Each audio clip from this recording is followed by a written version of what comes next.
Bismillahirrahmanirrahim. Assalamualaikum and good morning everyone. Welcome to CDAE webinar series. You are with me today, Hazwani from CDAE. So before we get started, let me provide you with a brief overview of what we'll cover for today. In this session, we'll be exploring on how to effectively navigate eLearn at USM with confidence and ease. Whether you are new to the platform or looking to refine your skills, this session is designed to equip you with the essential tools to manage your online courses smoothly.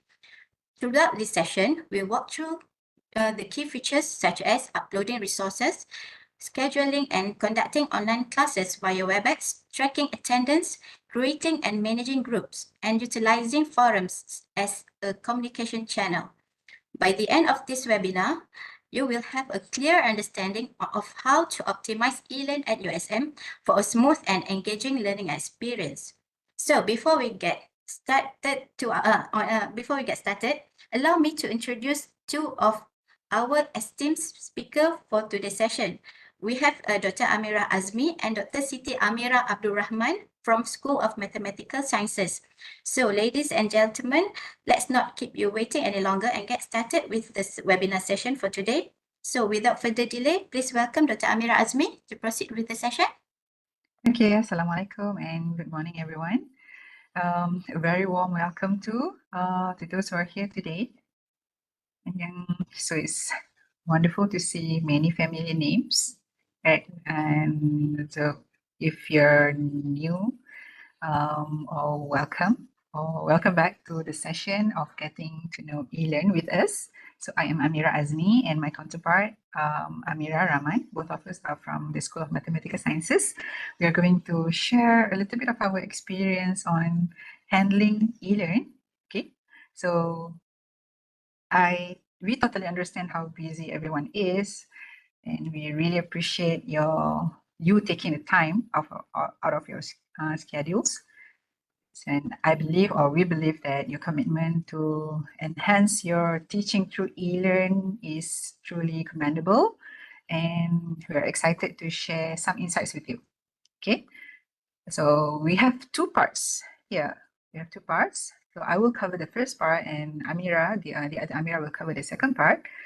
So what I'm going to do is to focus on the fundamental settings that could help you tailor your courses. And then we are going to also learn on how to add various resources to your teaching.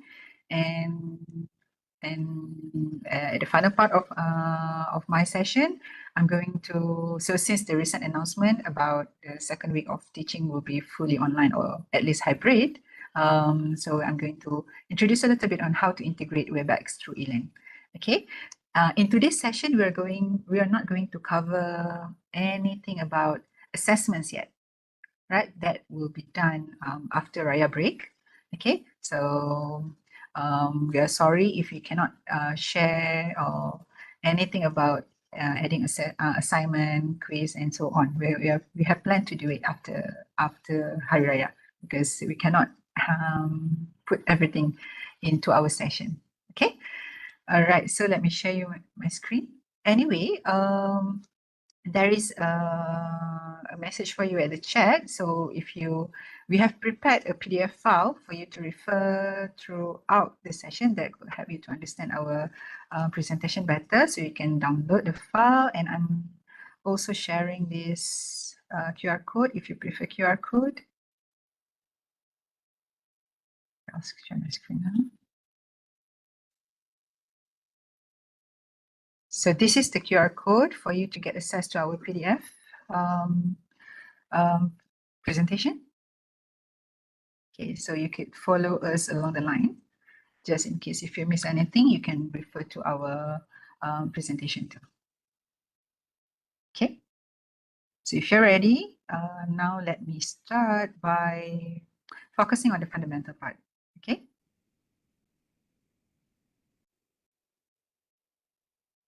Okay, so first you have to log in to your eLearn. So using this address, elearning.usm.my. I know everyone has the account, and by now everyone who's teaching should have your course displayed on your dashboard already. So when you log in into your elearning.usm.my, okay, so you will basically see this.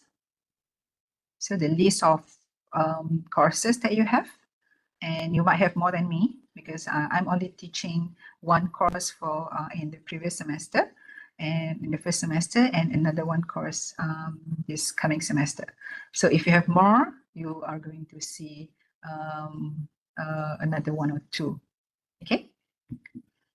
Right, so you should click, if I click on the one in the first semester, so you can see your previous course, and then this is the new one. So it's still empty for me. I've not done anything yet. Okay, so when you click your course, the first thing that you have to do, I will show you this one, is to make sure that you click on the turn on button here. So this is the turn on button. It's very important because without turning this on, you cannot do any modification to your course page. So I will click on it first, and then it will turn green. Okay. And then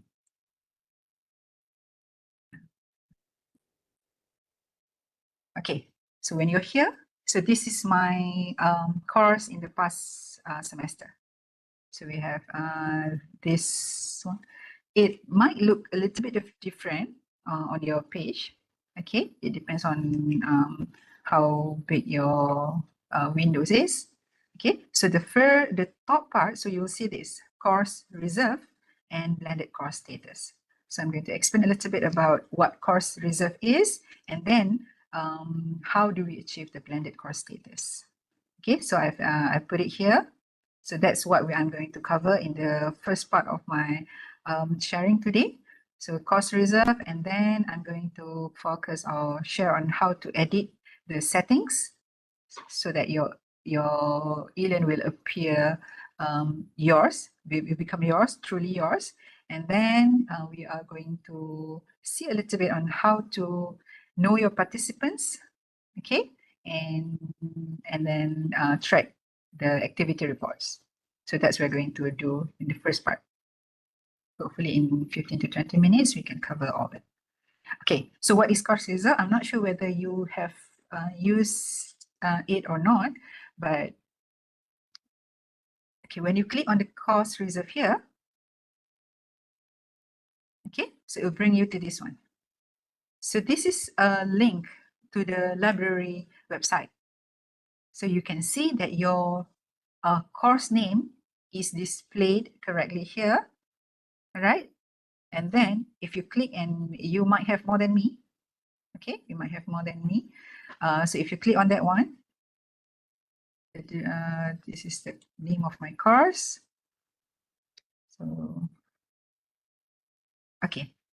So the list of textbook that I've listed in my BPK will be listed here. And student can see the name of the book and where is the location. Okay. So it's important. That's why we need to keep updating our textbook that we use in our teaching to the library so that they can add the latest one or the latest version. Okay, just in case if your textbook, okay, is not listed in the list like this, so you may contact the library's representative from your school. Okay, so that person will help you to contact with the library liaison officer from the library, and they can help you to get or purchase the book, or and whether it is on online version or physical version. So it depends. So you can contact your library representative. Okay. All right. So that's the first part. So you have to make sure that your textbook is displayed correctly, and if possible, get the latest version. Okay, now let's go back to this one. So everyone should have this, and if we don't have the details displayed correctly, you might need to contact the support staff from CDAE and make sure that your course is integrated well with what we have in the library. Okay, so that's basically about it. So now let's go back to this one. All right, so if you notice, every semester we encourage to make sure that our course achieve the blended course status. Okay, why is it important? First, it will make sure that we fulfill all the criteria to have engagement with our student. Okay. Okay. There's a question.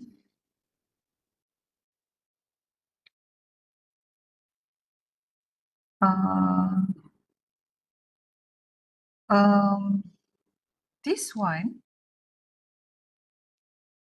the list of information that I have in for my course is automatically there.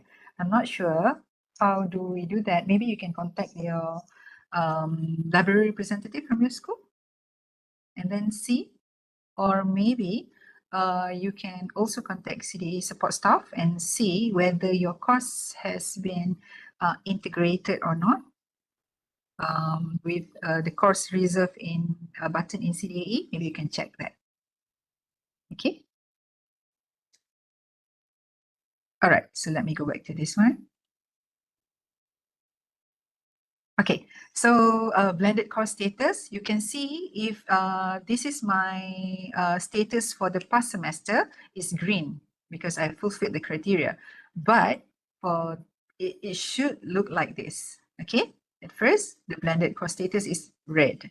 So if you fulfill some criteria like this, if I click on this, so you can see,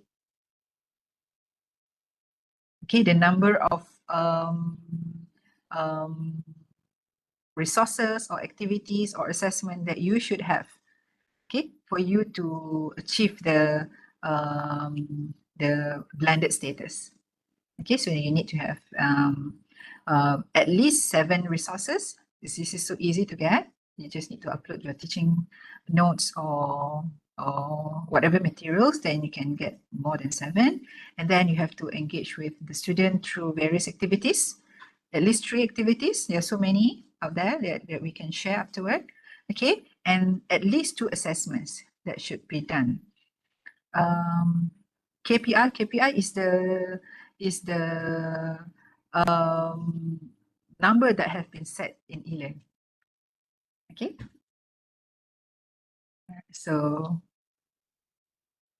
you just need to fulfill this one, and if your course is not, if you have fulfilled all the criteria but your course the red button does not turn green yet, you can contact CDAE. Okay, because that happened to me last semester. I've completed all, but it still didn't turn green. So I contacted CDAE and they managed to sort that for me. All right, so this is how it should look like. Okay, so for the past semester, I have 62 resources, 13 activities, and 3 assessment. And 0 for this semester, so I have to work on it. KPI, refer to which KPI? I think the CDE said this. I'm not sure about this. Okay.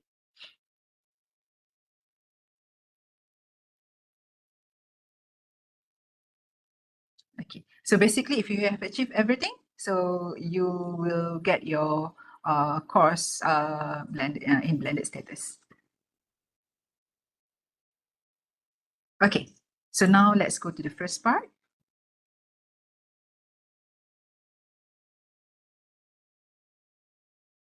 Your last semester still red, even if you have achieved everything. So you can contact CDA and they will fix that for you.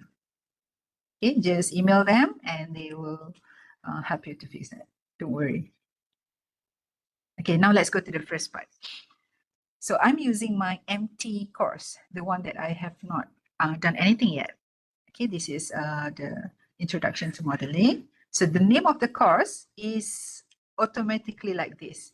This is how it should appear when your school registered your course for every semester. So you basically cannot change it. All right. And also the course short name. So if you can see, it's MSD 328. 24 is the year second semester. Okay. And then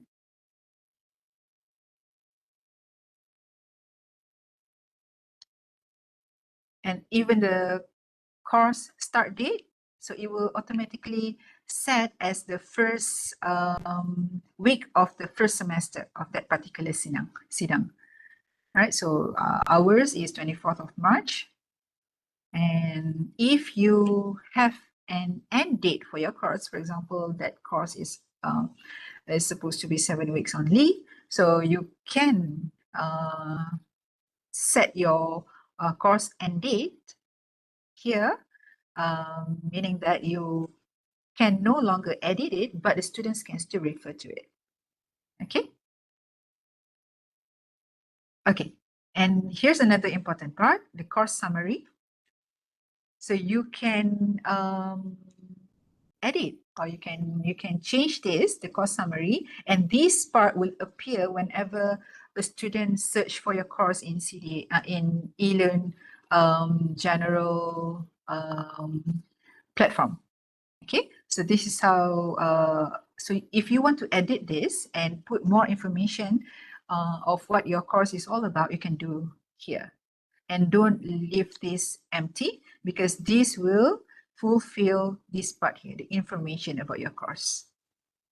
Okay, so you just need to add some information, and then you fulfill the first part already. Okay, and if you want to add more details, that could be, let's say, your course objective or your expectation, so that whenever a student search for your course, they know basically about the course. So you can do that here as well. Okay, and then when students search for your course, it's empty, just the name of the course, like MSG 328, and the title. And if you want to add any image to that course, right, so to make it more interesting, then you can do here. Right, so whenever the student, it will also appear on the students list, so that image will appear so that they can recognize your course better. So you can do that here. But otherwise, if you just leave it empty, your name code, okay, will appear on the platform. Okay, so that's something that you can do here. And the course format. So this is what I'm going to share with you. So how does your course page appear on your side and the student side? So in this previous course, I was using this one topic format. So the student will, if they scroll down, you will stop at the first part here. This is a general page. Okay, so if they scroll down, so I will put all the important announcement in my general part here. Okay, so I will, if they scroll down, they can see all the important announcement only. There's no lecture notes, there's no updates on their tutorials and everything. So this is how I usually conduct my eLearn course page. So the student is familiar with that too. Okay, so I put a reference books, materials and everything, or whatever announcement here. Okay, so if they want to get materials for any particular week, they can just click on the tab. All right, so let's say for week 1, I put some lecture notes and images so they can, so basically I just don't want to make my first page becomes messy. So I put everything else in separate tab, right? So they just need to click on that particular tab and see there's some announcement there. Okay, so like this. But there's, if you prefer your student to see everything in one page so that they can scroll down and see everything that you have shared in the previous weeks as well, so that they don't miss any important information, you can choose to change that here. Let's see. Let's see, for this course, I have this image. Okay, so when students click on it, they can see this image instead. So the course format, this is, I'm using one topic format, like, so it appears as a tab version just now. So if I click on weekly sections and save it, so it becomes like this. So everything else, everything on the general page will still be there at the top part, and they need to scroll down. So they will see the first week here, second week, third week, and so on. Okay, so if you prefer your course to be like this, then you can choose that format. So maybe I will play around with another one or two so that you can see what happened. If you change this, let's see, single activity. I've never used this one before.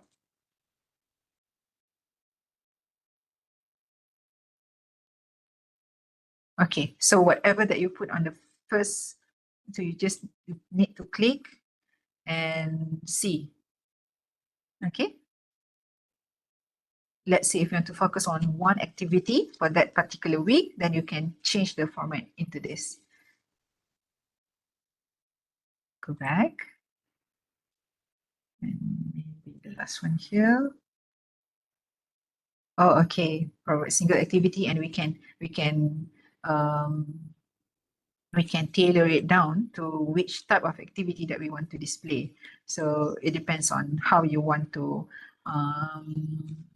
your details on your course page will appear on the main page. Okay, and maybe last one, multi-topic format.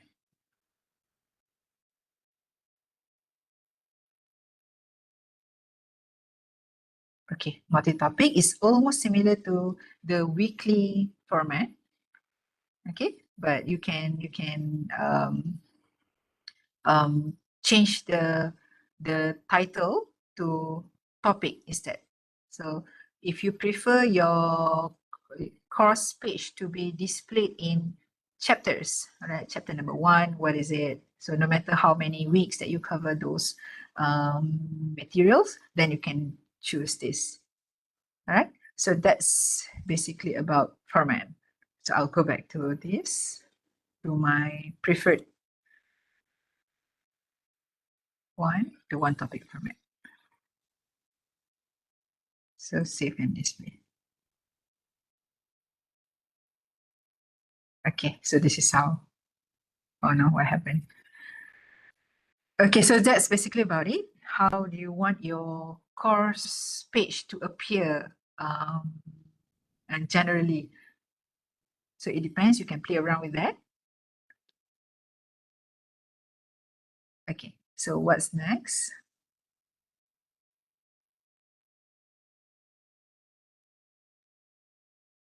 Okay, so next is the setting on the appearance of your course. Okay, so we have the language. It can be, if you choose English only, so they might not recognize other languages if you communicate with your student in Bahasa or any other languages. So eLearn might not recognize it. So I will always choose to not force. Okay, so number of announcement.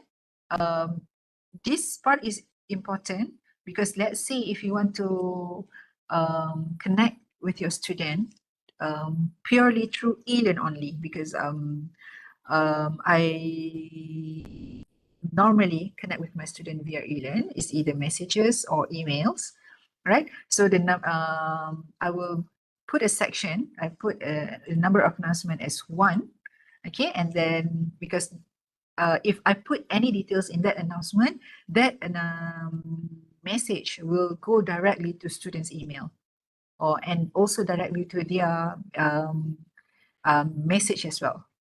Okay, so they cannot give any reason of not getting information from me, right? So if you just put in the standard section, the general section, some students might say that they don't read it, they are not aware of the announcement or whatever. So we put an announcement tab and add our announcement in that announcement tab so that they will not miss anything. Okay, so that's another way of communicating with your student. And next one is fast upload. So you can set this. So I'll usually, this is by default. So it's automatically set to 4 gig. So that's the maximum, but we don't need that much actually. Okay, unless if you need your student to submit files in large size, then I don't know how it works, okay, but 4 gig is good enough. And completion tracking, okay, if we check this one here, if you put as yes, there's a button I will show you later that we can check if the student has completed the activity, the assessment, or they have assessed our notes or not. So I put it as yes. So we can basically monitor the student's activity in our eLearn, okay? And show activity completion conditions, we can do that as well. Okay, and groups. So there will be a specific explanation on groups later with my counterpart, Amira. Okay, so I'm not going to touch anything about groups here, but this is the setting that you can, if you want your student to, if you want your course to be in, you conduct your course purely on group setting, then you can do something here.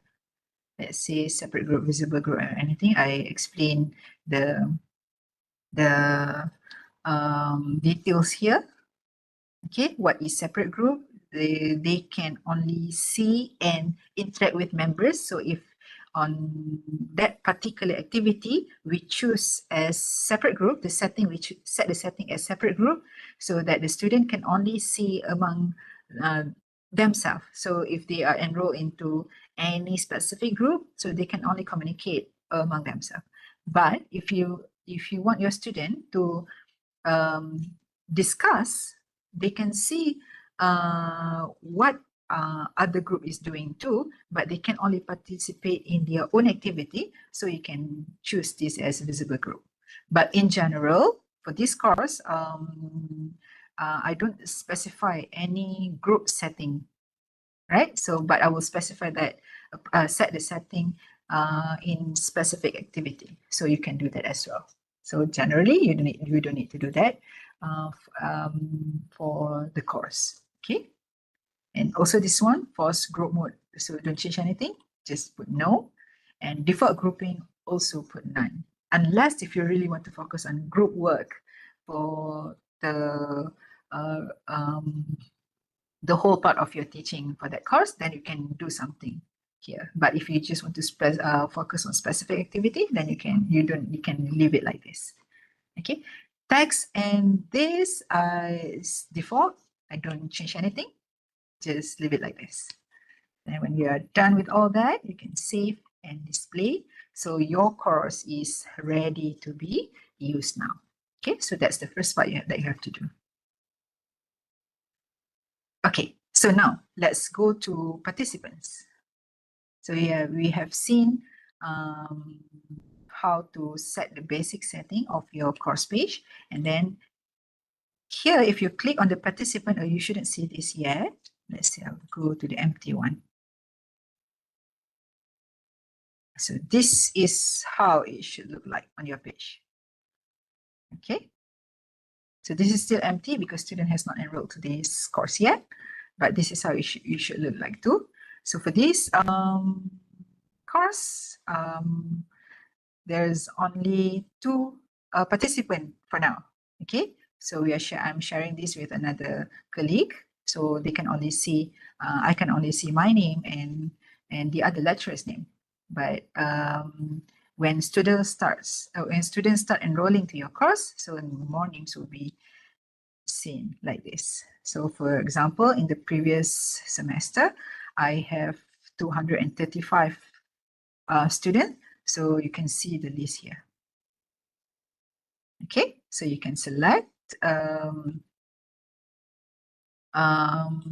let's say if you want to look for any particular student, you can search for them based on their keyword, status, roles. For example, for this course, I have 2 students helping me, students helper. Okay, so 2 tutors. So let's say if I want to contact them via eLearn, so I can search for their role as tutor here. Okay, so whatever number that you have here is all the users, including you, your tutors, and your students. Okay, so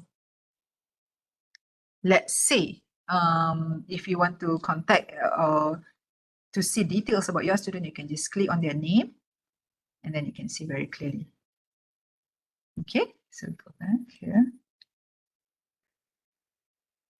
All right, so from here you can get the contact details here. Sometimes your phone number is there too, so you can contact your student directly through email or check their records and everything from the participant tab here.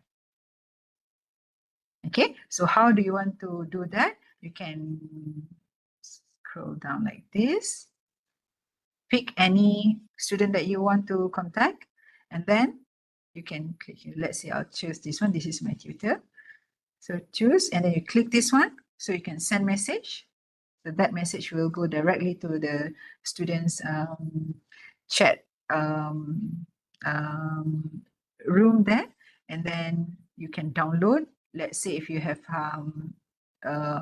identified a few students that you want to contact, you can download, check their names, and then you can download in Excel, and you can do that as well. Oh, maybe I can share a little bit about how to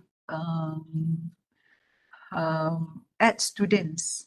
Let's say if you have 2 tutors helping you and you want them to get access to eLearn as well, so that they are not going to miss any important information. Let's say previously, before this, I don't invite them in eLearn. So every week I need to email them my lecture notes, tutorial, and everything. So if we add them in eLearn, so they will get similar access like us, except that they cannot do certain things. So it's easier that way. They can get access to our notes, our assignments, question, and everything. And the most important part is that, let's say if they need to create their own or to have their session online too, so I can create that Webex in eLearn, and they can directly access. So we don't have to be there. Okay, I will grant them permission to start the session, and they will conduct their session on their own. So if they are not in this course, they are not. So they don't have the access to start the session. So you have to be there all the time. Okay, so maybe I can share a little bit. So this is how you do it. No.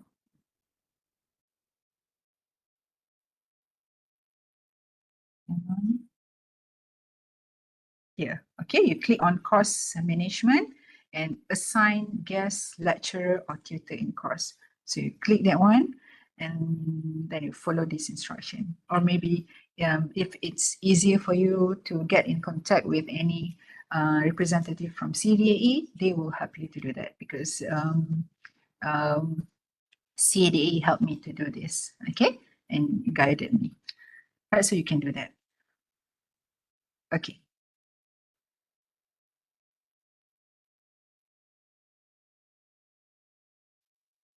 Okay, now the next important part, if you notice, I have this administration block here. And in this course, I don't have it yet, right? So this is important because from the administration block that we have here, you can get access to so many other things. All right, so you can change the setting here. And the most important part is this one, users. So you can identify your enrolled users and their enrollment method. And later on, okay, you're going to learn on how to create groups, the setting and everything. So this is where we can start or creating our groups. So without this block, you basically cannot get access to that. Okay, so I will share on how to do that first. So go to your empty course page like this. Oh no, okay, I'll go this one here, still empty, nothing is here. And you can, I'll prefer, but it's okay, I'll put it here. Add a block, so you can see a black button here. So you can add a block, and then you can go to the Moodle block here. I've put it. I've shared the instruction in the PDF file as well. You can refer to that one and scroll down until you see the administration block somewhere. Oh, it's not here. Oh, okay. I think. Let me. Yeah, I think I have it already. It's here. So I will remove it first. Delete and delete this block. Okay, it's empty now. So I prefer the administration block to be somewhere on the right hand side of my course. So I will do like this and add a block. So it's up to you. If you want your administration block to be somewhere here, you can do like this. But in my case, I want it to be on the right hand side. So you can click this. So I'll go back, click this blue button, arrow there, and then you add a block, go to the Moodle and get administration block. Okay, so now it's here. So you scroll down and you can see it clearly here. Okay, so from when you have this block, later on, it's easy to follow the second part of this sharing today. Okay, so it's important to have that one. So that's how you add block, and you can play around too. There are so many other interesting features that you can add in to personalize your eLearn. So you can add activities, you can get activity results. Okay, some analytic graph. Let's see if I do it here. Okay, so I usually have my completion progress, and I can see, okay, this is, for example, here for tutorial 1, all students, all 235 students have accessed it, so it turns green. And same goes to tutorial number 2, to chapter 4, and so on. But if it's not green, meaning that not everyone has accessed it or has completed it. Okay, so you can monitor that. So you can add this block as well, if you like, and you can play around with so many other things. You can add your calendar, you can so I'm not gonna share everything here. You can, if you don't like it, you can always remove it, so don't worry. If you, let's say if I click on this activity and yeah, and I think it's messy and I don't want it to be here anymore. So just click on it and delete the block. So it will go back to the inside, and then you can get it back if you want. Okay. Okay, so what's next?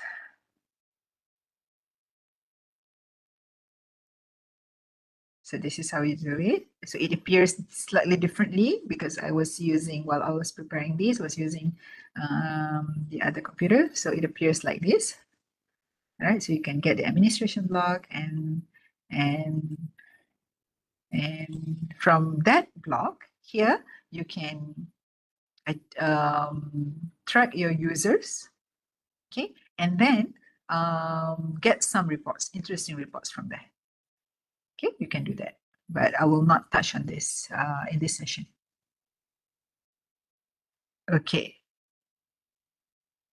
So I have all shared as well on how to set the location of the block and how to remove it. So it's easy. It's very handy.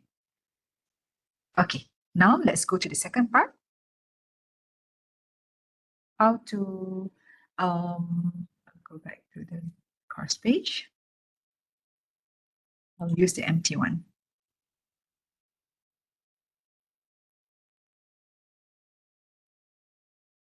Okay, how do we add resources? So I think this is the most important part, because remember, we need to have at least seven resources to meet the minimum KPI. So it's very easy to do that. Okay, some of the resources that we can have, files, folders. If you want to arrange your files, different files into specific folder, you can also do that as well.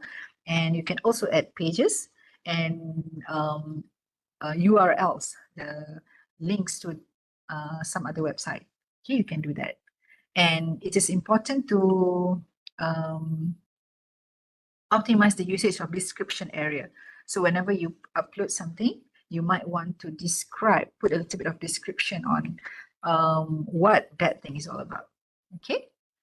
And always review and update, just in case, let's say if I find mistakes or typos in my lecture notes, so I will keep the latest one and update a little bit about what has been missing, what has been what was wrong with the first one, and so we can still review and update. So how do we do that? So go to your course page like this. If you don't know where to go, always click this one. Course page will bring you back to the first page of your course. Okay, so you add an activity. There's a button here that I have shown in the PDF file. So click this one and go to Resources tab. Okay, Resources tab here. So there are 1, 2, 3, 4, 5, 6. So 6 resources. So whenever you use this one, it will be counted as your resource. Okay, so whenever you upload book, file, folder. So if you have 7 files, so you will meet the KPI already. Okay, so you click on that one and you choose any of this. So I put there some explanation and what are those. Okay, so what books, files, folder, and so on. So the two things that I've usually use is file and folder, and also URL. Okay, so let's say for this course, I have, okay, if you want to, I'm not sure about on your page, but mine has the start one here, meaning that these two are my favorite. So I click on the start. So that will appear here. So you don't have to keep going to the activity part or resources part. Okay, so you click on the start and everything that I usually use is already here. Okay, so if you don't have the start tab yet, so don't worry, you can go to resources and then you click whatever that you want. Okay, in this case, I've shown you on how to add file. Okay, adding a file like this. You can create a name as, let's say you want to upload your first lecture note. in PDF file. So you can put there lecture note on which chapter, and put a little bit of description here. Okay, and you can add the file here. So you can drag and drop the file, or you can click here, add here. There are two ways. So if you have your folder ready, you can drag from somewhere and put it here. Or if you prefer the longer way, you can click add and then you can search files and so on. Okay. Okay. So that's how you do for file. And then, so I've explained very clearly here, so you can just follow it. And there is some optional setting. You might want to touch on them, or it's okay if you don't change anything here. The appearance, so it will appear, let's say your PDF file, you want the PDF file to appear there, so they can read directly. You can put embed, okay? So the student can click on the file and then they will just scroll down and see. You can also ask them to force download it, okay? And open it, directly open it, or in pop-up. So it's up to you. Which one do you prefer? Okay, so the rest common module setting, you can choose to for that file or resource to appear on your course page, or you want to hide it first. So what I usually do is I upload a few things, but I will hide them first. Okay, and then whenever the time comes, I will just change the setting to the availability to show so that the student can access it. Okay, you might want to restrict some access to some of the student. Maybe you want to, some student has not, maybe one of your student has not met any criteria that they can proceed with certain activities. So you can add restriction somewhere there, so that the student cannot see whatever activity that you put if you add restriction there. Okay, maybe after they complete something, they can see it. So that's how you control the materials or the of your resources.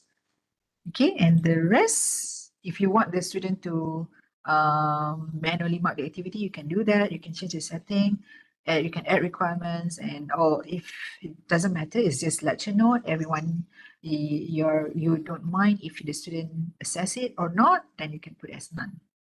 So if you put as you need to certain requirement, if they don't download it or whatever, it will determine that they has not completed the activity yet. So it depends on your preference. Okay. So that's how you do it. So I've explained those things here. You can refer to this one. All right. Whenever you are done with that, you go back, you can see something like this. Okay, this is an example of a file that I uploaded. Okay, this is how it looks like on your course page later. Okay, the student need to download it. And then, for example, here I put a completion, they need to view it because I want them to check whether their CW is correct or not, because otherwise after a few days, I don't want to entertain any complaints. So I put it as a requirement. Okay, so you can do that as well. But the rest, I don't mind if they want to assess it or not. So I don't put any completion tab there. So you can control that. Okay. So then the same thing that you have to do for if you want to add a folder, just in case if you have something for you to share. For example, here I listed a few additional reference books for the student to refer. So I don't want to put it in the list, so it becomes messy. I just put it like this, so that not this one. Materials for projects, so they can refer to something. So this folder is specifically for projects, so they can get directly from that folder. All right, so you do the same thing, add activity.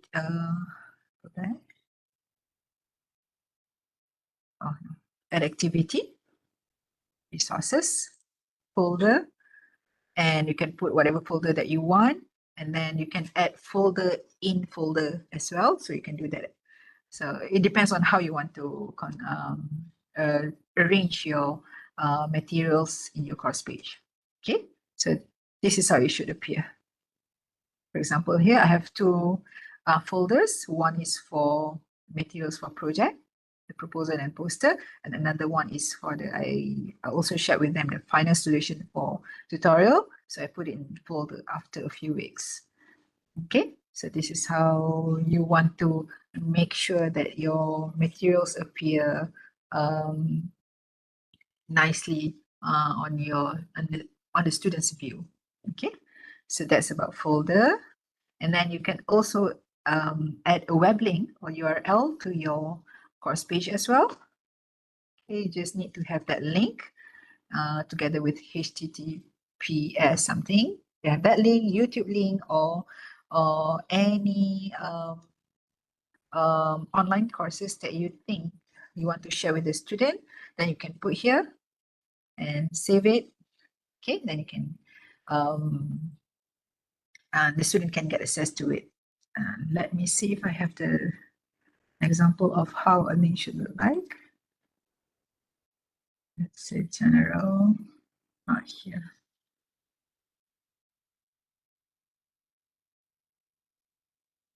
Okay, this is all right. So I created a link for the student to purchase their ebook. Okay, that link comes from the publisher. Okay, so I just create this link here. They need to get the link. So share them with the link. Then they can get access to that link directly from your eLearn. Okay, so it appears like this. Okay, so that's about it. So I've shared on a few ways of adding your resources in your eLearn. So now I'll go to the final part of my sharing.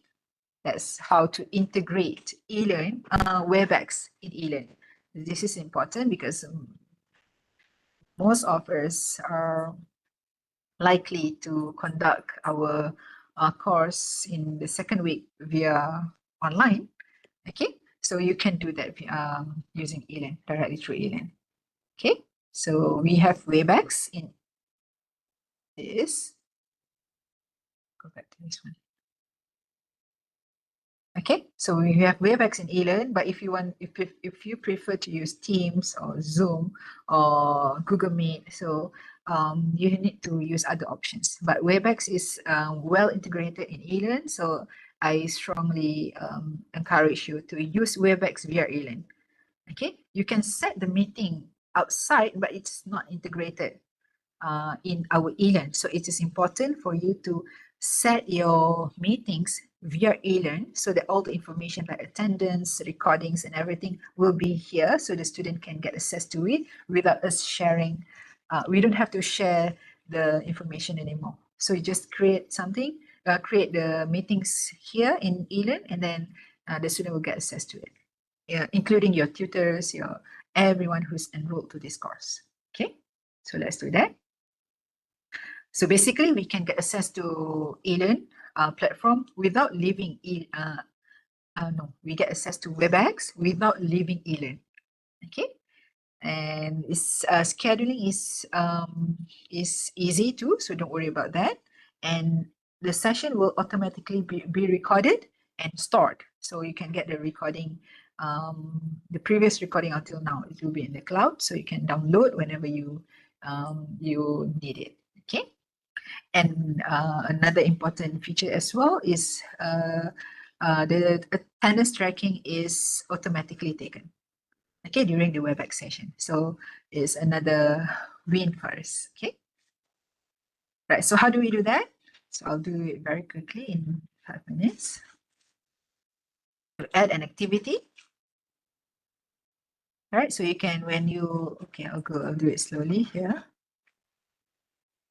So, all right, previously I showed you on how to get add resources, but now we go to activity. I will not touch on other things. I'll straight away go to Webex at eLearn here. So you just click on this one.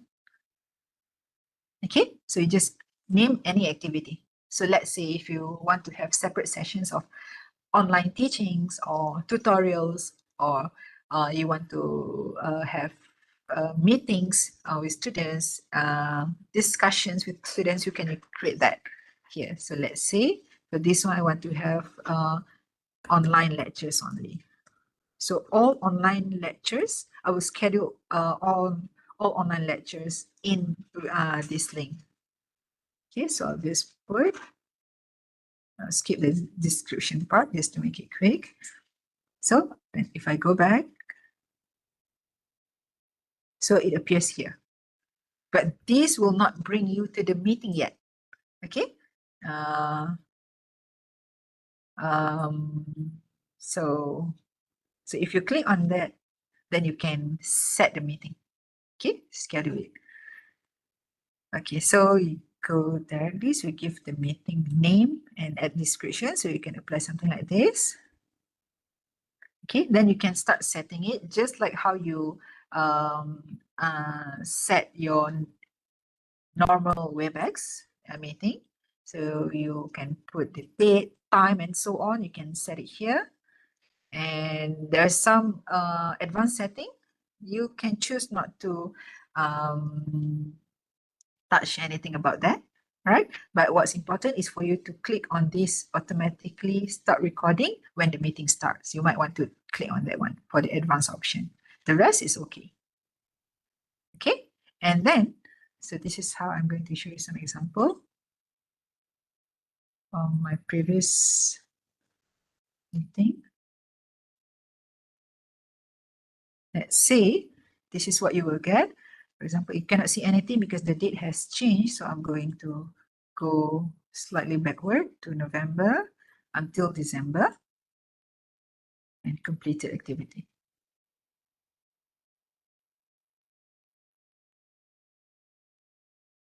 Okay, so this is what will look like on your page when you have set the meeting. Okay, so you can track the attendance, you can get the recording and so on. So if you click on the attendance one here, you can see the names of the student and you can export it. Okay, so it will come out in an Excel file, so it's easy. Okay, same goes to recording.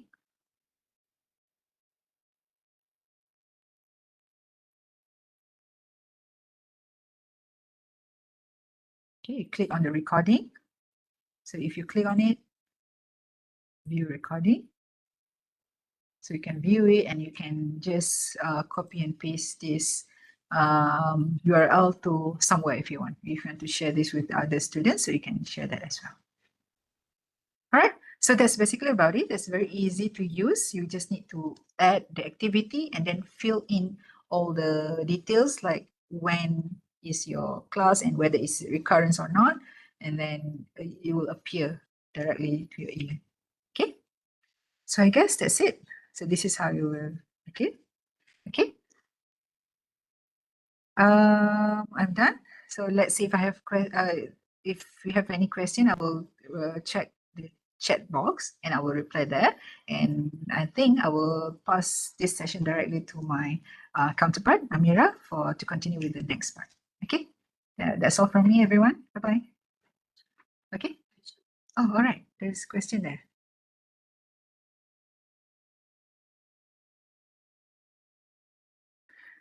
How to export eLearn content from previous session? You mean previous content? Do you do that? The question bank or? Okay, maybe Amira can proceed with that. Okay. So I think that's all. That's all the question I need to respond to, right? Okay. Oh, there's another question about adding tutor. So I think I'll go very quickly about that. Let's see this one. You can go to the management tab. I think for you, can it be people from outside? I think you have to register them first. And you can go here, course management, assign guest lecturer, tutor here, create application. And you have to make sure that the student is registered, or if that person is not our student, you have to make sure that that person is registered with CDAE first. Okay, you can get in contact with person in charge from CDAE. They will help you on how to do that. Okay, the application should be done here, but they will approve it. Okay. All right, I think that's all. Okay, thank you everyone. Bye.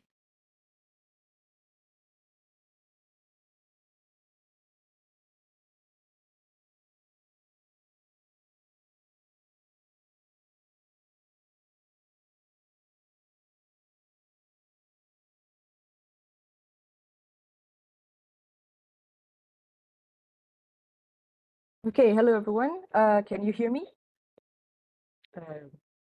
I'm asking a question, but I can't see the response. I hope you can hear me. Okay. All right. And you can see my screen? Yes. Okay, brilliant. All right. So as before, on the left, we have the eLearn. Okay. This is my current course. On the right, we have slides, and on the slides, there are explanations for what's going on the left. So yeah, I hope everyone can see both sides of my screen fine.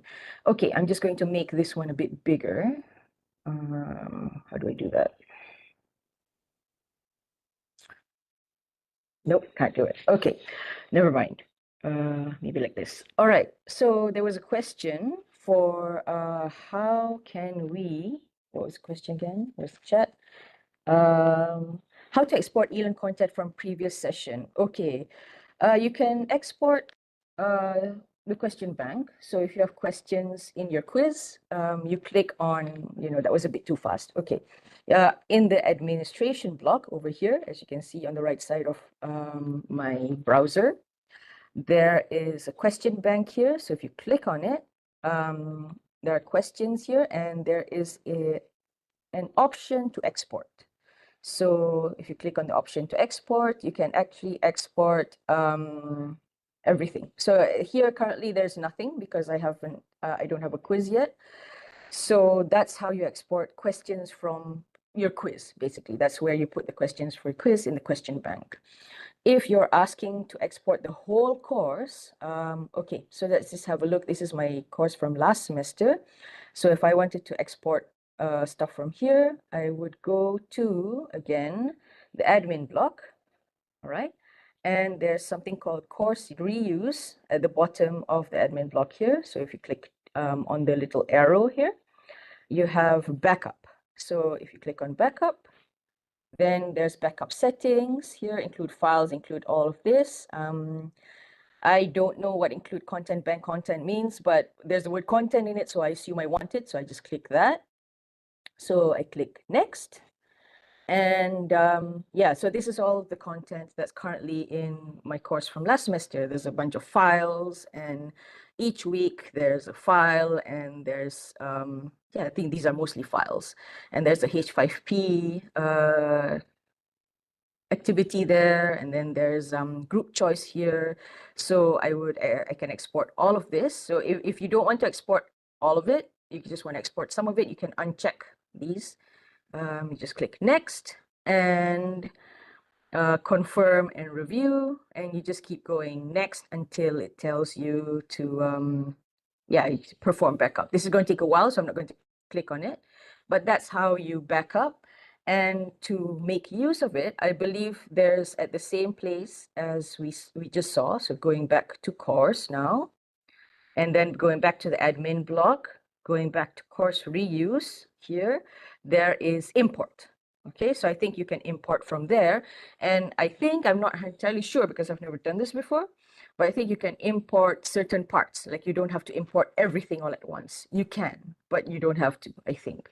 Again, I don't have any direct experience with this. I just know how to do it. I hope that answers your question. The person who asked this. I'm just going to check chat.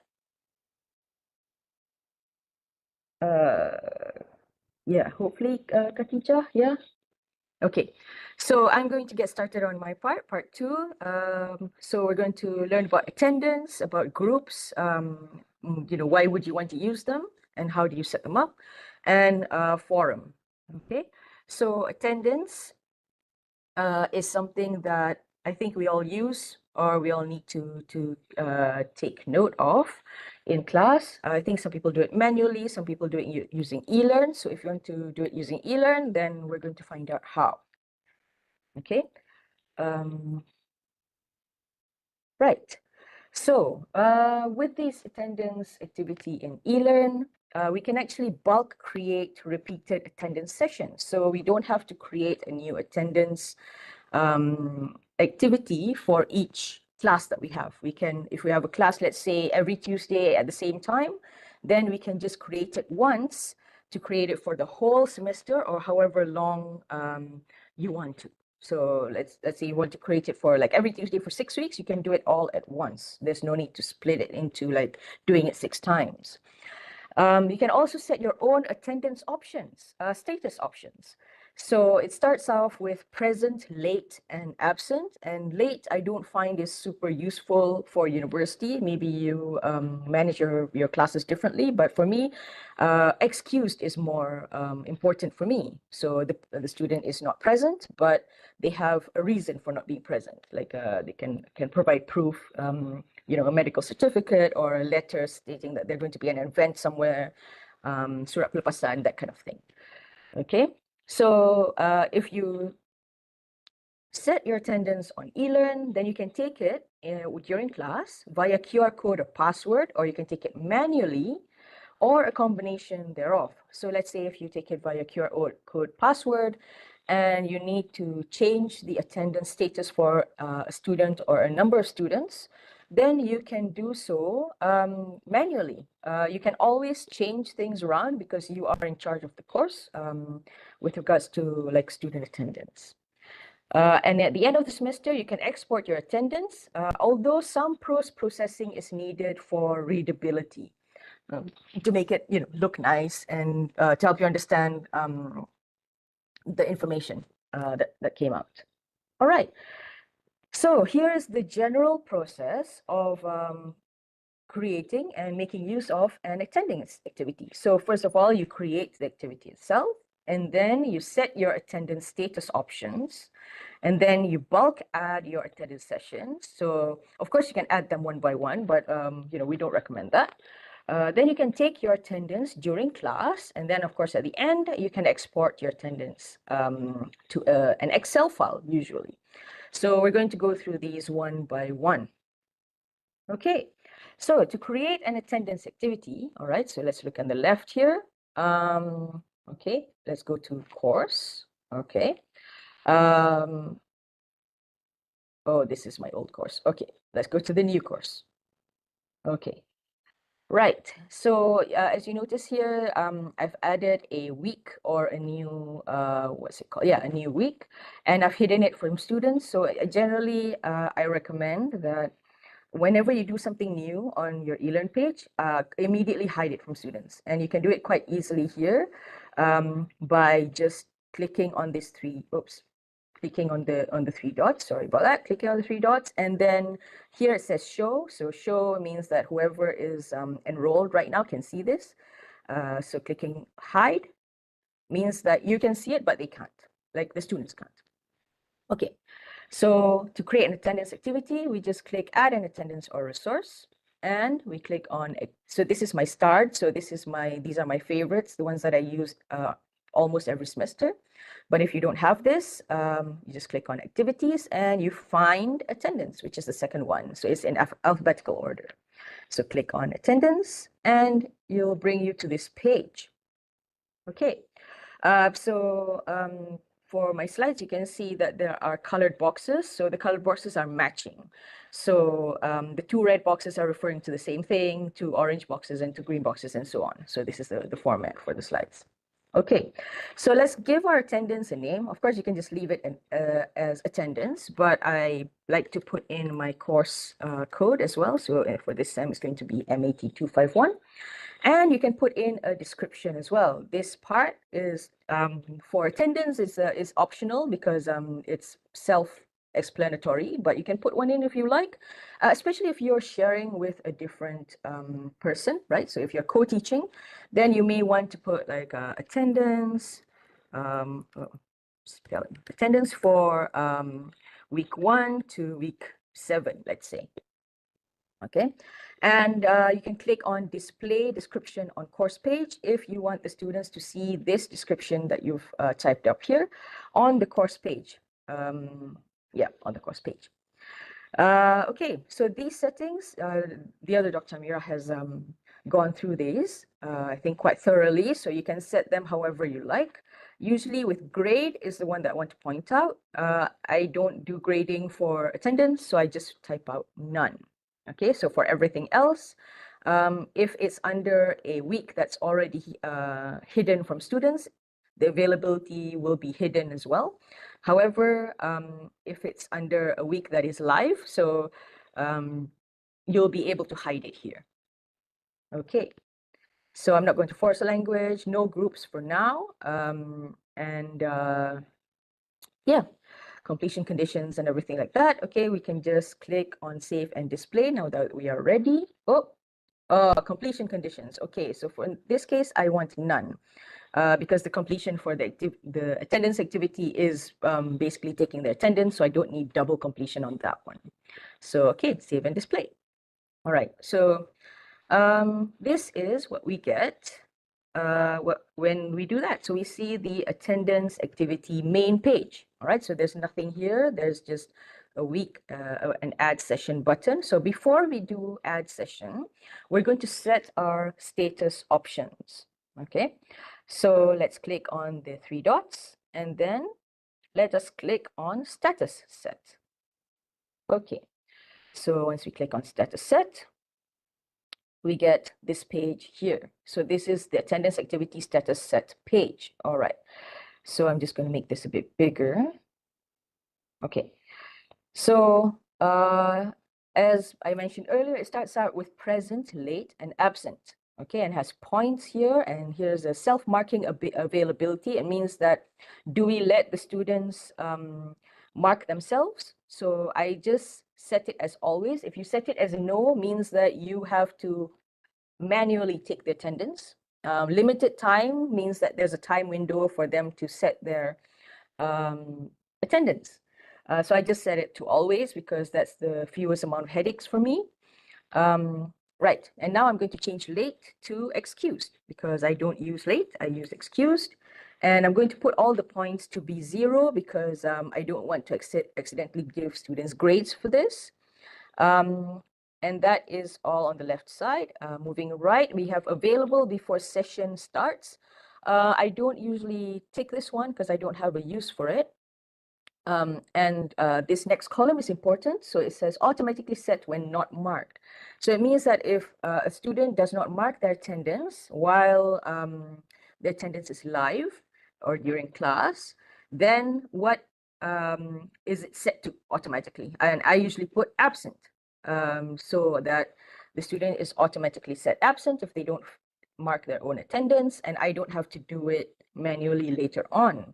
So now that I've made this change of the excused being the status that I want and changed out the points, then I can update.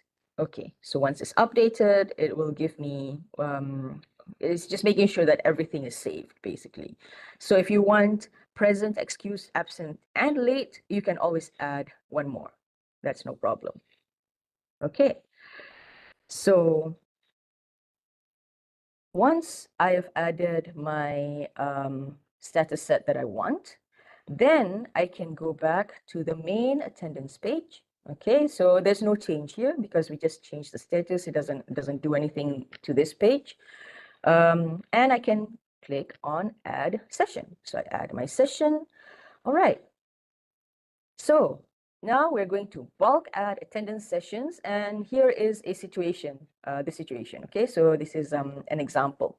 So I want to create the attendance sessions for 7 Tuesday classes. So class on Tuesday every week for 7 weeks, and the class is 10 to 11 a.m. And here are the dates for the class, which is next Tuesday up until the 6th of May, okay? So let's put in the date of the first class. So the date of the first class, the easiest way to do it is to click on this calendar icon here, and then just click on the date you want, which is next Tuesday, 25th of March. Click on it, and it'll just appear here. So you don't have to use the drop-down box. You can if you want to. It's just easier, I find, to click on the calendar. Okay, so for the time, you can see here that the class is 10 to 11 a.m., but I put the time for taking attendance to be 10:15 to 10:45. You can choose whatever time window you want. I usually don't take the attendance first thing or last thing. I usually take it somewhere in the middle, but I don't want to be so rigid with myself as to when. So I put like the middle half hour basically. So 10:15, okay, to 10:45. Again, you could put 10 to 11 and that would be absolutely fine. It's up to you how you do that. Okay. So for description, again, this is optional, but if you have multiple classes per week, might be better to put in a description just so it's easier for you to see later on when you look at all of the attendance sessions all in one page. Okay, so I'm just going to put here Tuesday 10 to 11 a.m. Okay, and to create a calendar event, sure, I don't usually use calendar, but why not? It'll make easier for students to see if they use the calendar. All right. So next up is multiple sessions. So I definitely want to repeat this every week. So I want to click check on repeat the session, and I want to repeat every Tuesday. So I click check on Tuesday. And I want to repeat this weekly, so every 1 week. And actually, you can repeat it every 2 weeks, every 3 weeks, and all that. But I usually just do 1 week because that's what my use case is. And you repeat until, so in my example, it's until the Tuesday 6th of May. So I don't usually put Tuesdays, the last day of the the session that I want. I put the day after the last day. So that's going to be April 7th. Okay, just to make sure that Tuesday, the 6th of May is included, because I don't really trust that it will include 6 if I put my repeat until to be 6th of May. So I put it as 7th of May. So then I can be sure that it will repeat until 6th of May. Okay, so this multiple sessions part is to make sure that you have the right number of sessions that you want to create the attendance for, the correct day, and yeah, just the correct frequency, I suppose. All right, so next up is student recording. So with student recording, we want to allow the students to record their own attendance for sure, because otherwise you'd be doing it manually. And also, I find that it's useful to allow students to update their own attendance, because usually they take their attendance in class. And since we have 3 options, well, for me, I have 3 options, present, excused, and absent. Sometimes students just accidentally click on the wrong one, right? Because there's a possibility that will happen. So if you don't allow them to update their attendance, then that might be a problem. Okay, so remember the attendance is only open for the window that you open it for, which is for me is 10:15 to 10:45. So after that, they can't change anything, I don't think. I think that if any changes, it has to be through you. I don't think it's available for them to change anymore. So this is allowed to update. I think it's only during the time window that you have given above. Okay, so open session early for marking. I don't normally use this because I'm pretty consistent with my, if I say 10:15 to 10:45, I'm going to put it in there. If this is useful to you, then you may add in how many minutes. Automatic marking, I just set unmarked at end of session. And since in the status set, I said that if it's unmarked, then the student is absent, then this works really well with that setting there. There are other options here, which is disabled, yes, and on activity completion. But since I have, for sure, I've said that, okay, if it's unmarked, set it to absent, then this is the one that works best for that. All right. So you can set a password for students to take their own attendance, and you can set like a generic password if you just type one in here randomly, or you can type one in whichever password you want. It will use the same one for every session that you create. So what I usually do is I click on random password. So it'll create a new, I think, 6-character password for each session that you create. I like to include QR codes as well because usually students really like to use their phones to take the attendance, so they can just point the camera at the QR code and scan it.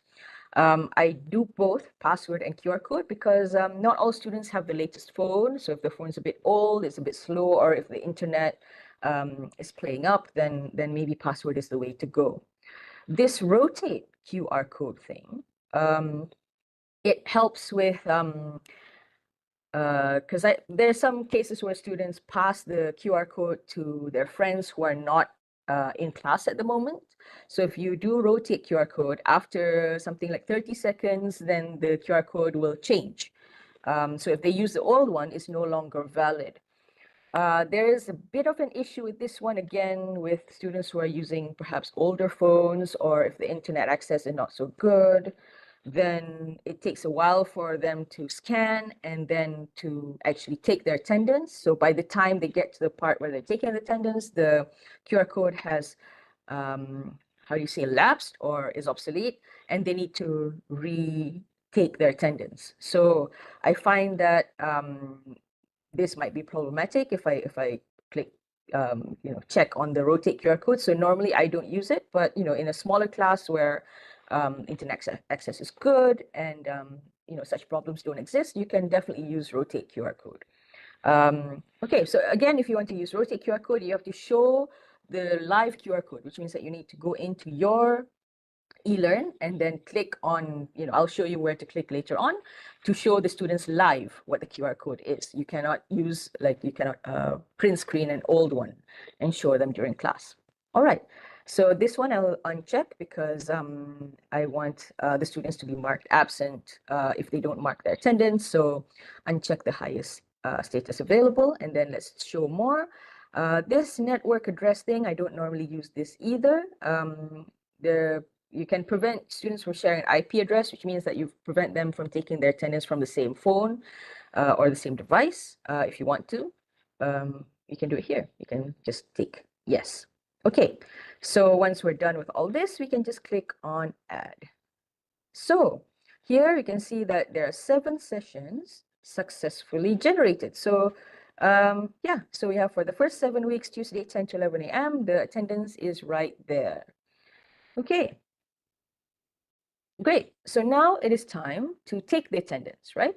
So if you want to take the attendance, let's see the weekly view. Okay, so this week there's nothing, of course, because I'm starting next week. Okay, this when classes start. And let's say it's now the 25th of March, and I'm ready to take attendance. So if you're taking attendance live in class, you want to click on this square thing. So this will give you a page with the QR code. So you can just show the students this on the projector, and it gives you both the QR code and the password. Okay, so both the QR code and the password. All right. So you can actually write the password on the board in bigger letters if you need to, if the students can't see. Yeah, so if you chose rotate QR code, every, I think it's 20 or 30 seconds, the QR code will change by itself. Okay. So let's say that your classroom is in a place that is heavily populated by students and doing in different classes, and the internet access is not so good, not so reliable. So then please don't use rotate QR code. And also you can actually print screen or print to PDF this page and just show it prior to class and then show it during class. If you're okay with doing that. So you don't have to log into your eLearn and show them live. You can do this beforehand, okay? Just like I've accessed this earlier. So I don't actually need to be I don't need to be able to access it during the actual date. I can access it beforehand. So if I go forward in time, it'll show me the next class, and I can do it for this one as well. So as you can see, since the I chose random password, the password for this one is different. Okay. So let's say if you want to take the attendance manually, so there's a little triangle here, the play button. So if you hover over it, it'll say take attendance. So if you click on it, then you can see, oh, there's only one student currently enrolled for my course. I think a lot of them will enroll tomorrow. Yeah, and you can set their attendance manually here. So present, absent, excused, whichever one is appropriate. And once you do that, you can, let's say if they're excused, you can just save and show next page. So it'll bring you back to this main page. If you want to have a look, then you can just click on this curvy arrow here, and yeah, it's set it to excused. All right. So this is how you take attendance. So I think we've gone through 4 of the 5 steps that I showed you before. So next up is, how do we export the attendance at the end of semester? Okay, so actually before that, if I go back to the main attendance page, if you just want to see the report without exporting, so you can click on report here, right? You can click on report here, and it will tell you, if you scroll all the way to the right, for all of the sessions, what is the student's attendance status, right? So in this case, there's only been one that the status has been taken because the time hasn't started yet. So he's excused for this one, right? And it'll tell you how many present, how many absent, how many excused, and how many sessions in total. Okay, so maybe what I'll do is I'll show you the attendance for a class from last semester. Okay, so this is my last semester class. So this is what the attendance looks like. So you can see, maybe I'll make this a bit bigger. Okay, see present, excuse is in blue, and then absent is in red. Okay, right. So this is under report, right? So to export, you just click on this export menu button here.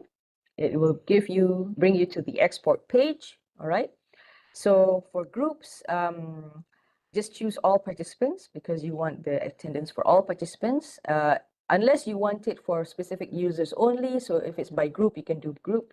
If it's just specific users, you can click yes, and then you can click on which ones you want.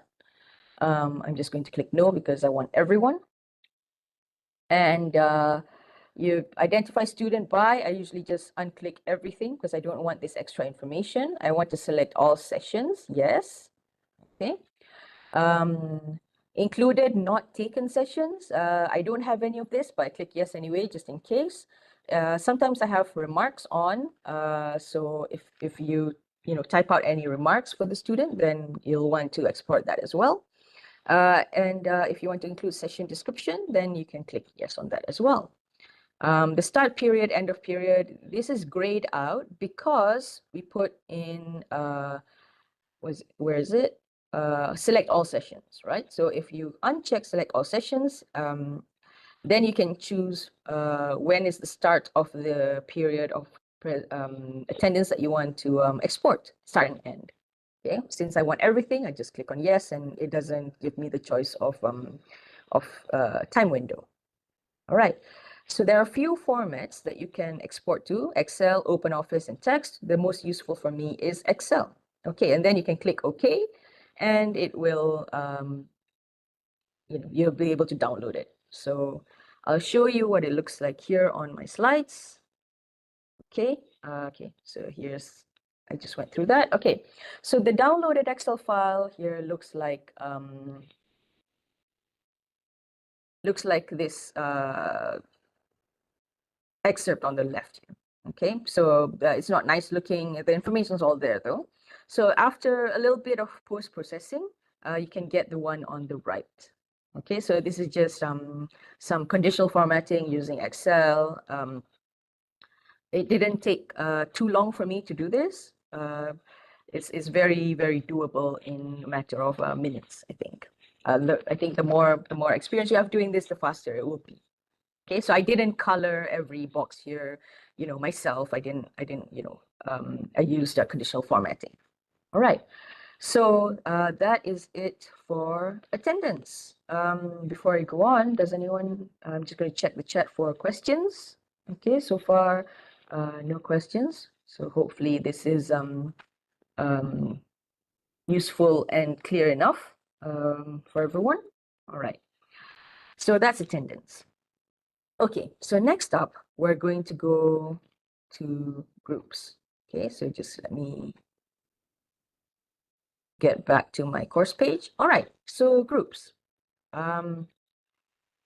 Why would you want to use groups, and how can it make your life easier in certain ways? Okay, so one of the main features of or reasons for using groups is that you want to organize your tutorial sections or group assignments. Okay, so I think everyone knows about group assignments, but tutorial sections for first year courses, usually this is done centrally. Okay, so this is done centrally. You don't have to do any scheduling. The scheduling is done for you, I think, at least at the School of Maths. But for higher level courses, I find that at least where I am, we have to set our own tutorial sections. So let's say if you have a class that has 50 over people, 50 over students, then you want to split your class into multiple tutorial sections, right? And you want your students to pick one tutorial section to go to, and you don't want them all to choose the same one because the tutorial rooms are usually smaller than the DKs, the lecture halls, and they have a capacity to them, right? So using groups and group choice it can actually help you organize this, okay? So with groups, you can create them one by one, or you can auto-generate them in bulk, which is recommended. Okay, so saves time. Of course, students can choose their own groups. So this is via group choice. So this is useful for tutorial sections because we don't know our students' schedules, and they need to pick their own, which section fits their schedule best. Or for, let's say, group assignments or group work, you can auto-assign them to groups. So this is only for groups that are generated, auto-generated in bulk. I don't think this is available if you generate your groups one by one. Okay, so again, you are able to limit the number of students per group. So this is group choice. So it's not just useful for group assignments, it's also useful for tutorial sections. If you know that there's a capacity to your tutorial room that you're using, so you'll want to limit the number of students who can join that group.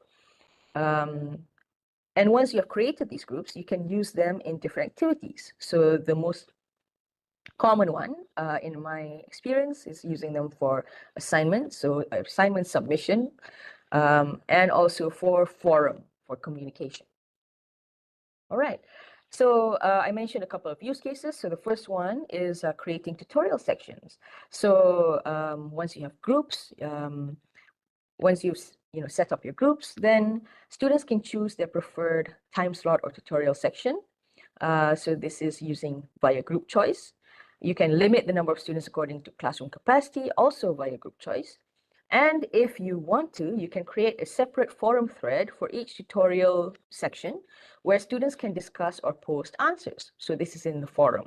So I use this a fair bit during the movement control order where tutorials aren't done in person, and I wanted to make sure that the students were doing their work so they could all upload to a forum. Okay, so that is for use case one. So the second use case is for group assignment.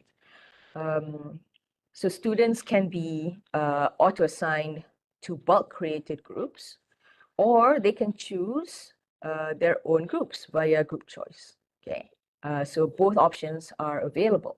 Of course, you can also manually assign the students to groups if you would like to do that as well. And again, you can limit the number of students per group. You can create a separate forum thread per group for discussion and monitoring. So if the group work requires, how do you say, intermediate updates by the students where they have to update you on their progress, then you can totally use forum for that. And of course, group-based assignment submission, where only one group member needs to submit. This is through the assignment activity, which we will not go through in this webinar. You'll have to come to our next session after Raya. Okay, so here's the general process. Okay, you can see there's a left part and the right part. We'll go through the left part first. So first of all, you create a grouping, and then you create groups within the grouping where you can auto-assign group members, or you can set up group choice. So that's what the double asterisks here are for. It's optional, like you can choose one or the other. Of course, there's another option here where you can assign the members of each group manually. Not recommended, it takes too long, but you can do it if you want to. All right, so now let's look on the right-hand side here. Let's say that this blue box here is my course, right? And I have two reasons for making groups for my course. One is that I want to split my students into tutorial sections. I want them to choose their own. And two, I want to split my students into groups for a group assignment. So you can see that the color on the left and the right matches. So the dark green here, create grouping. You can think of grouping as the reason you want to make the groups in the first place, right?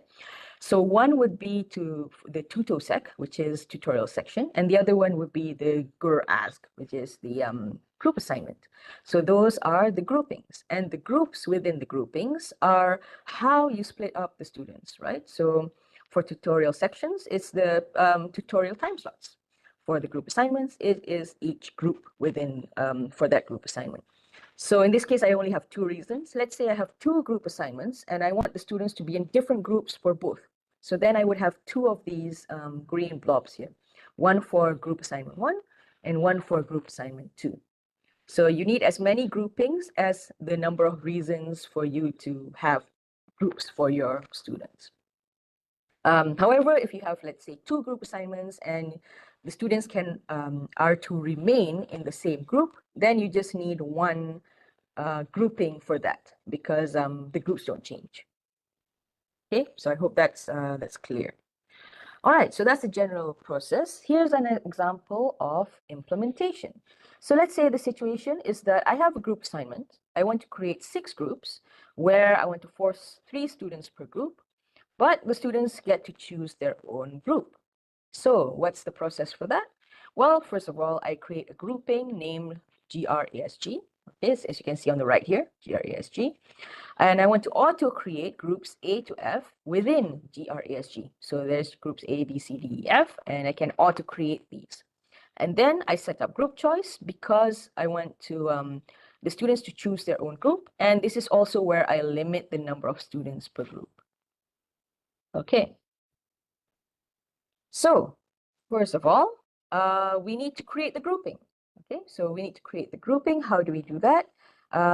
So let's go to the course page. Okay, so this is the main page for my course. And at the top here, at these tabs, there is a participants tab. Okay, you can also access this via the course admin, the admin block. Okay, but since we can just get it here on the tab here, well, let's just do that. So click on participants. All right, so once we click on participants, it will automatically show us enrolled users. Okay, so who are the users who are enrolled here? And we don't want that. We want groupings. So at the enrolled users here, it doesn't look like it, but it's actually a drop down. So you can click on it and you can click on go down a bit, and here is groupings. So you click on groupings. Okay, so it'll give us the groupings page in the course participants page. Okay, so here it's completely empty because we've not made any groupings. We want to make one for the group assignment. So let's just create grouping. All right, so it will give us this, well, a lot of boxes to fill in. All right, so first of all, let's give a name to our grouping. I've already chosen GRASG. Okay, of course, you can give as long a name as you want. There might be a limit, but you can make it as descriptive. Just make sure it's descriptive enough that when you look at it, you understand what it is. Okay, so here's a grouping description as well. So if you have if I have multiple group assignments, so if this is GRASG1, there's going to be GRASG2, it would be a good idea for me to type the description for this grouping. Okay, but in this case, I just have the one, so I don't need to type anything. Maybe I'll just say this is a group assignment grouping. Okay, so once you've done that, just click on Save Changes, and now you have a grouping. Okay, so now you have a grouping. So once you have a grouping, you realize that in your grouping there are no groups. Okay, so what you want to see here are the groups A to F. So we have to go and make them. So to make them, click on Groupings. Okay, and then scroll down, and you want groups. Okay, so click on Grouping and then Groups. All right, so I'm going to make my screen a bit bigger. All right, so now you can see that there's two sides here. There's groups, there's members of. So basically this is members of the group. Okay, so if you have groups here, then you can see who are the members of these particular groups. Okay, but you don't have any groups, you want to create them. So scroll down. Since I want to auto create groups, I'm going to bypass everything and go straight to auto create groups here under manage, right? And then I'm going to click on it. So click on it, and it'll give me this page where I have to fill in a bunch of things to auto create my groups. Okay, so for auto created groups, there's this thing called a naming scheme. So you can name your groups easily with regards to either letters or numbers. So you can have group A, group B, group C, or something like group 1, group 2, group 3. Of course, you can add other words in there, like group for assignment 1, and then the symbol. Okay, so what symbol you use here will either give you letters or numbers. So if you want letters, you use alias. If you want numbers, you use hash. So I want letters, so I'm going to use alias. So this is group alias. So if I create, 6 groups, it'll give me group A, group B, group C, up until group F. You can auto create groups based on number of groups or members per group. So in this case, I want the students to choose their own group. So I don't want to really do members per group, because this will divide. It'll do a calculation where it goes number of users divided by members per group. Okay, so I don't really like that. I prefer to control the number of groups. So I click on number of groups, and I already know that I want 6 groups. So I just type 6 there. And as far as group messaging goes, if this is enabled, group members can send messages to the others in their group via the messaging drawer. I don't see any harm in this, so I just click yes. Okay. Right, so up to the next part, the group members. Okay, so in this case, this is useful if you want to auto assign students randomly. All right, but if you don't, then there's a few settings that need to be changed. Okay, so select members with role is either all, manager, lecturer, or student. Always click it's just student only, because we don't want ourselves to be in the pool for group members. Select members from grouping. We have a grouping, but we don't want to select any members, because in this situation, we want the students to choose their own group, so none. Allocate members. If you want to allocate them randomly, then randomly would be the way to go. But since I don't want any allocation, I just click on no allocation. Okay, so if you want the students to choose their own group, at this point, you have to choose no allocation. So for everything here, I just uncheck, because I'm not allocating any students to these groups. They're completely empty. So uncheck everything. Now, the last part, I don't know why it's defaulted, it doesn't show you, but you need to click on grouping. And because you need to choose, your auto-created groups are all going to be in the grouping that you just made, which is GRASG. All right. Yeah. GRASG. So if you did not make a grouping before, then you want to make your grouping, you can make your grouping now by clicking on new grouping and then giving the name here. That's also possible. But I've already created mine. So GRASG it is, and I can actually preview before I submit. So I'm just going to click preview so that you can have a look at what it looks like. So it shows you there are 6 groups and it's group A until group F. So this is a good way to see that, you know, we've done the things correctly. So this is exactly what I want. So I'm just going to now click submit. All right. So now it shows me the group page again, right? But this time there are groups here, A to F, and the number in here, 0, is just the number of members of the group. So if I wanted to, how do you say, brute force, assign students to the groups, then I can just do add remove users, and I can just add a, you know, a member here. So let's say if I just wanted to add myself, then I just click on my name here and add, and then you know, group A has me in it. So if I do back to groups and I click on, you know, group A, so I'm part of group A. So let's say, oh, this is a mistake, I don't want this anymore. Then I can just click on add remove users again, and I can click on the name that I want to remove, and then I can click on this remove button here, click, and group A, I'm out of group A.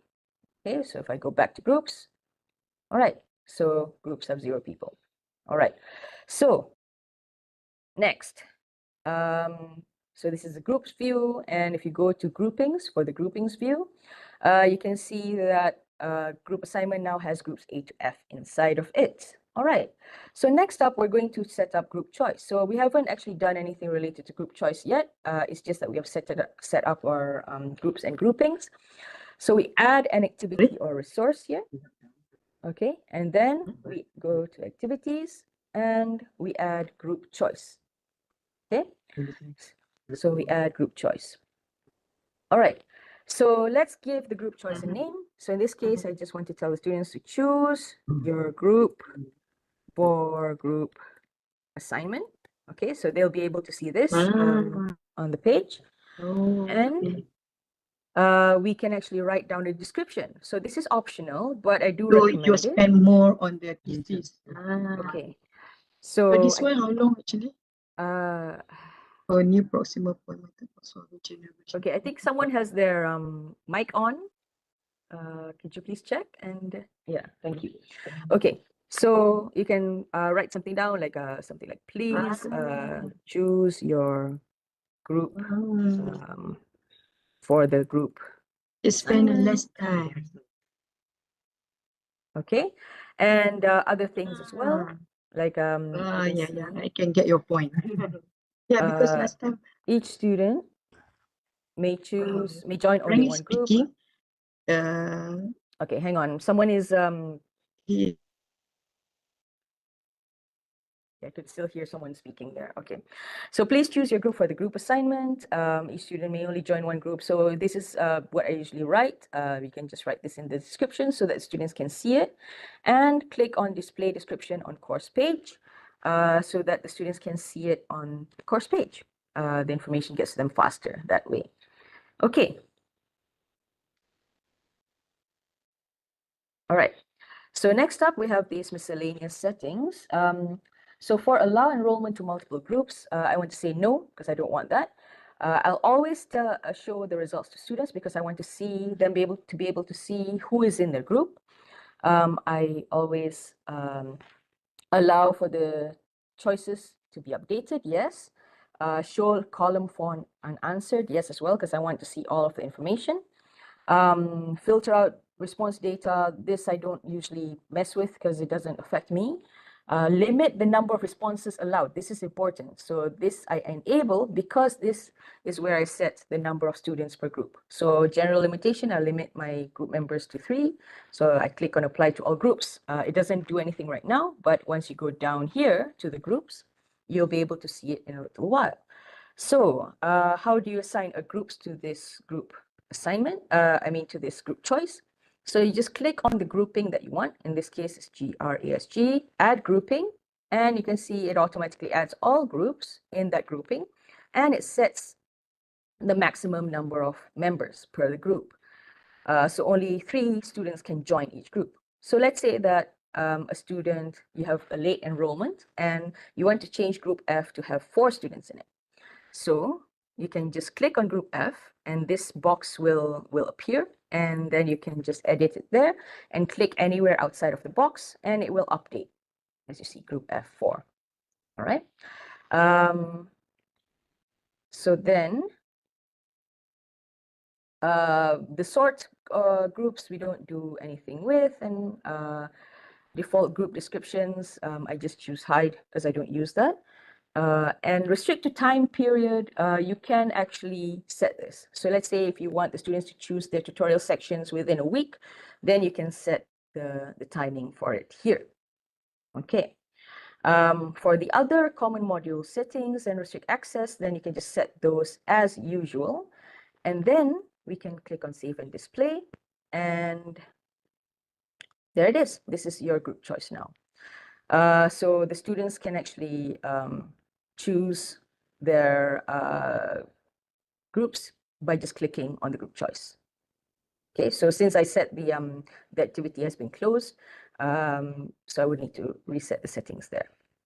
Okay, so if you want to look at the responses, you can just click on the responses and it will give you a list of which students are in which group, and you can actually export this to ODS format, Excel format, or text format.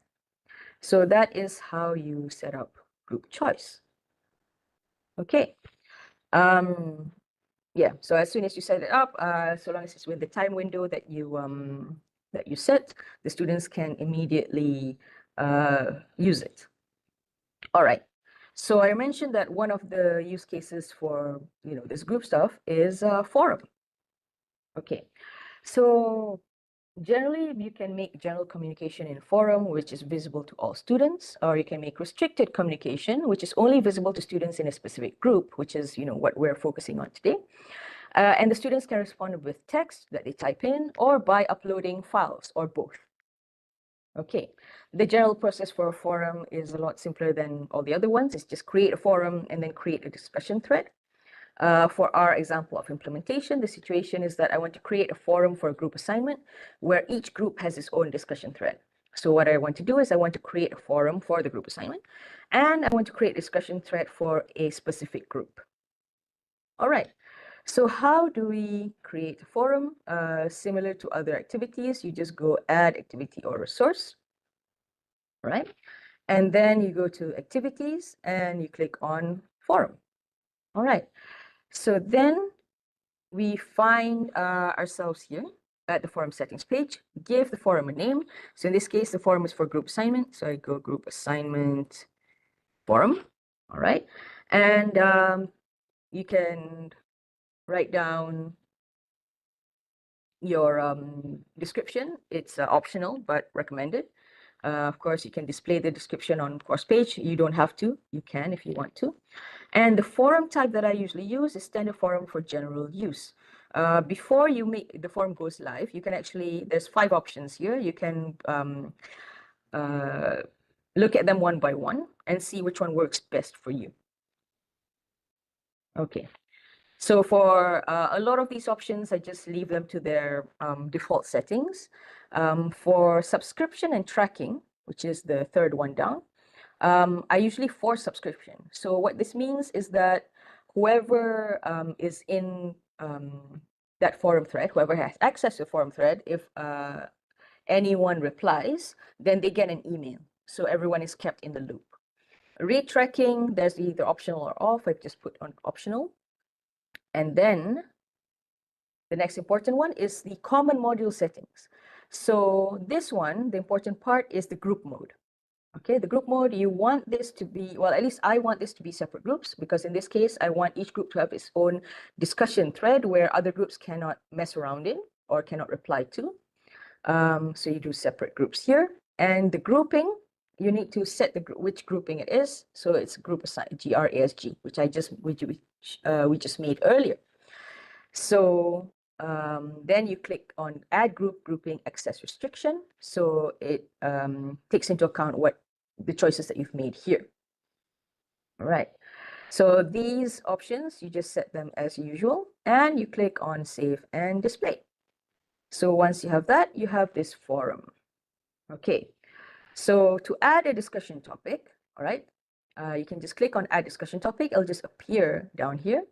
And let's say that I want to add a discussion thread for Group A only. So you have to put in a subject, which in this case is Group A discussion thread. Okay, and then the message, something like Group A, please reply to this. Okay, and I do not want to post a copy for all groups because this is only for Group A. So how do I limit it to just Group A? There's this little drop-down box here, and I have to choose Group A. Otherwise, other people will be able to see it, and I just post to forum. Okay, so your post was successfully added, and if I scroll down, you can see that there's a post here, Group A discussion thread, and under group, it says Group A, right? So it means that only me and Group A can see it. Other groups cannot see it. So if I click on the drop-down box and see Group D, for instance, it's empty. Group D is not able to see this. All participants, this includes the participants in Group A, so it will be, it's included there. So that's how we do that. And that's it for forums, basically. So that part was a lot less involved than everything else. Are there any questions by chat? No questions? Oh, okay, cool. If you have any questions, you can ask them right now. I think we have about 5 minutes left, right? Yeah. Otherwise, I hope that, Amira and I hope that this has been helpful for everyone. Maybe just as a refresher for you guys, or maybe give you some ideas on how to move some of the offline components of your course online to make your life maybe a little bit easier. Okay, and we thank you for your attendance, attending our little webinar. Oh yeah, okay, so we'll pass it back to CDAE now. Thank you for your attention. I'll stop sharing.